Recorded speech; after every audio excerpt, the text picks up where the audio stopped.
mantan ayah itu sekalipun telah wafat.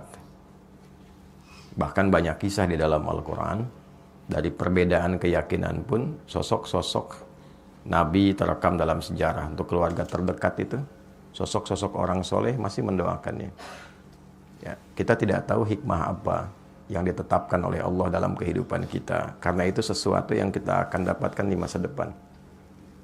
Boleh jadi ujian terbesarnya adalah konsistensi kita sebagai seorang anak untuk berbakti dengan cara yang berbeda. Sepanjang orang masih hidup, jangankan ayah kita, paman kita, yang tidak ada hubungan dengan kita pun, dia masih punya peluang untuk jadi orang baik sebelum nyawanya sampai di tenggorokan. Betapapun sikapnya kepada kita. Anda kenal Fir'aun? Bilang kenal, saya pulang. Fir'aun itu Fir'aunnya, catat kalimat ini. Fir'aun itu Fir'aunnya tetap diberikan haknya oleh Allah sebelum nyawanya sampai di kerongkongan untuk mendapatkan hidayah berubah jadi orang baik. Cuma Fir'aunnya saja yang enggan. Fir'aun itu hobi bunuh orang. Yudzabbihuna abna'akum, dan caranya mengeksekusinya dari bayi itu sudah dibawa oleh algojonya, dibanting, digorok berkali-kali sampai wafat di depan ibu yang baru melahirkannya. Memperbudak, mengaku Tuhan, ana rabbukumul a'la. Dengan semua perbuatan itu, ia tetap mendapatkan haknya supaya mendapatkan cahaya hidayah hingga nyawanya sampai di kerongkongan. Ada doa yang disampaikan Nabi Musa untuk menghadap kepadanya, dikirimkan Harun untuk menemaninya, diberikan tanda-tanda kebaikan sampai ke ujungnya. Saya tanya, apakah ayah pernah bersikap seperti Firaun? Mengaku Tuhan? Tidak. Pernah bunuh orang? Ayah Anda tidak mengerjakan apa yang Firaun lakukan. Maka sepanjang ia tetap sebagai ayah Anda, minimal kita doakan. Itu hal terbaik yang mungkin, itulah yang bisa memberikan pengabulan doa dan jalan keluar dari apa yang kita rasakan selama ini. Untuk berdamai dengan nafsu kita, setidaknya melatih dengan doa terhadap hal-hal, sosok-sosok yang mungkin selama ini tidak ideal bagi kita. Dan itulah kehebatan dari Islam. Ketika mampu mengolah nafsu untuk bahkan mendoakan kepada orang yang menyakiti kita. Hadisnya jelas. Doakan bahkan orang yang mendolimimu, yang nggak kenal aja mendolimi. Nabi mengajak kita minimal mendoakannya. Umar itu kan masuk Islam ya karena doa Nabi kan. Umar itu kerasnya luar biasa, dan cita-cita terbesarnya saat itu sebelum masuk Islam membunuh Nabi. Tangannya sudah terhunus pedang mencari Nabi, tapi dengan doa Nabi lembut hatinya, dan ternyata masuk Islam dan pembela luar biasa.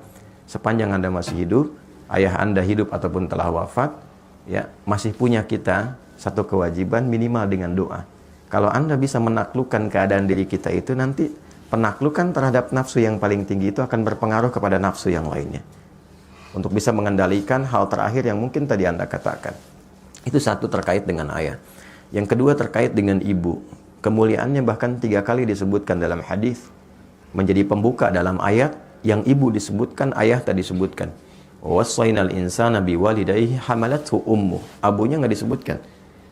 Aku wasiatkan pada anak untuk meningkatkan baktimu kepada ibumu, kepada kedua orang tuamu, khususnya ibu yang telah mengandungmu, telah menyapihmu, memberikan ASI sampai menyapih merawatmu.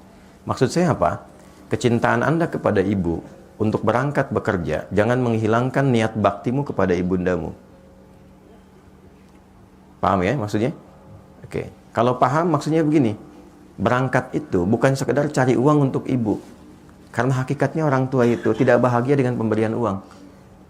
Mereka nggak menuntut pemberian uang. Kalau Anda sudah menikah ataupun berjalan sekarang ini, demi Allah saya katakan, ibu itu, ayah itu pada fitrah tertingginya, bahagianya itu ketika melihat kita senang. Bukan melihat banyak uang.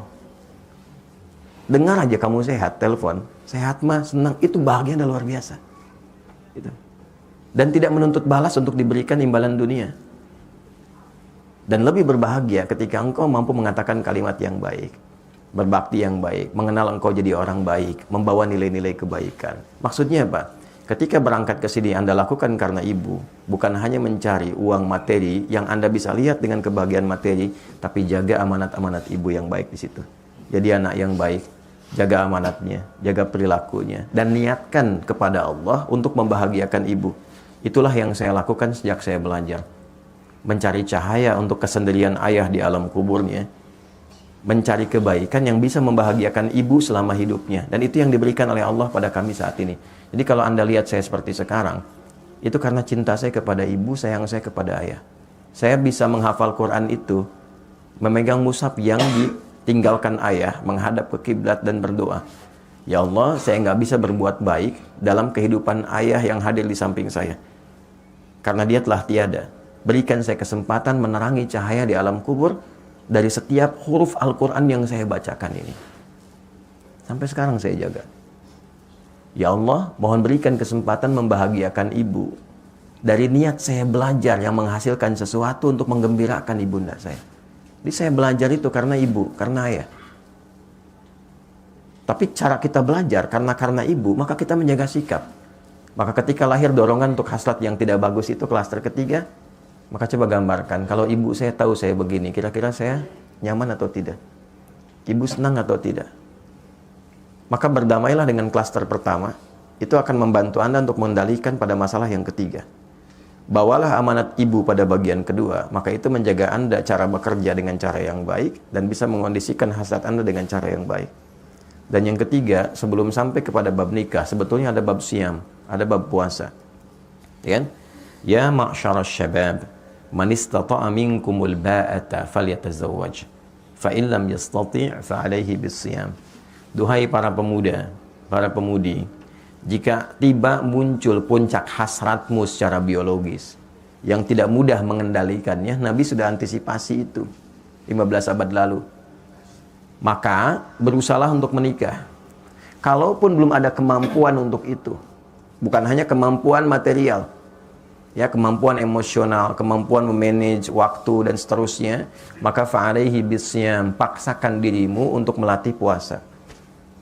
Puasa. Ya, puasa itu paling efektif. Puasa itu meningkatkan taat, mencegah maksiat. Ketika Anda melakukan tindakan itu untuk memuaskan hasrat, tapi ketika sedang puasa, itu Anda tahan. Minimal takut batal puasanya. Nah, terus melatih itu sampai kemudian ada pengendalian yang terbiasa walaupun tanpa puasa. Lakukan itu di awal dulu demikian. Puasa, puasa, puasa. Sebulan penuh puasa. Untuk Ramadan kan? Nah, waktu Ramadan kan tidak dikerjakan. Kenapa? Saat puasa kan? Nah, maka bawa itu dalam kondisi sekarang ini. Walaupun tidak Ramadan. Senin dulu, Kamis dulu, latihan. Dengan 2 tadi tambahkan. 1 klaster pertama berdamai dengan masalah awal Anda. Yang terakhir bawa niat-niat yang baik untuk ibu Anda. Kemudian berlatih puasa. Sampai punya kematangan itu. Sampai menemukan jodoh yang terbaik.